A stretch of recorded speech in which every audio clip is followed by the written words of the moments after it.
నాకు తెలిసినంత వరకు నేను తిరిగిన పల్లెల వరకు ఒక్కొక్క పల్లెకు ఒక సచివాలయం పరిధిలో 15 కోట్ల రూపాయలు 20 కోట్ల రూపాయలు డబ్బులు ఇవ్వడమే కాకుండా సచివాలయాలు, ఆర్బీకేలు, హెల్త్ సెంటర్లు, మినీ గోడౌన్లు, నాడు నేడు కింద స్కూళ్ళ డెవలప్మెంటు, ఇవి కాకుండా రోడ్లు, డ్రైన్లు, కల్వర్ట్లు, ఇవి కాకుండా గ్రామానికి సంబంధించి లోకల్ ఇష్యూస్ ఏమైనా ఉంటే వాటిని సాల్వ్ చేయడము, ఇట్లా ఇన్ని కార్యక్రమాలు చేసినప్పుడు ఒక్కొక్క ఇంటికి ఇంత లబ్ధి జరిగినప్పుడు క్రాప్ ఇన్సూరెన్స్లో, రైతు భరోసా పథకము, పెన్షన్లు 3,000 రూపాయలు, ఇన్ని వర్గాలకు ఇంత న్యాయం జరుగుతున్నప్పుడు, అది కళ్ళ ముందర కనిపిస్తున్నప్పుడు ప్రజలు మళ్ళీ ఎవరికి ఓటేస్తారనే డిస్కషన్ పెట్టడమే తప్పు కదా అనేది నా యొక్క భావన. మంది పోయి సార్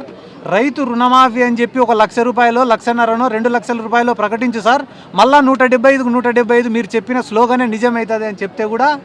ఆచరణకు సాధ్యమయ్యేటివి మాత్రమే నేను చెప్తా తప్ప అబద్ధం చెప్పను అని అంత కమిట్మెంట్ ఉన్న లీడర్ ఉన్నప్పుడు అంతకు మించిన క్వాలిటీ ఆయన నుంచి మేమేం నేర్చుకోవాలా? Right, thank you.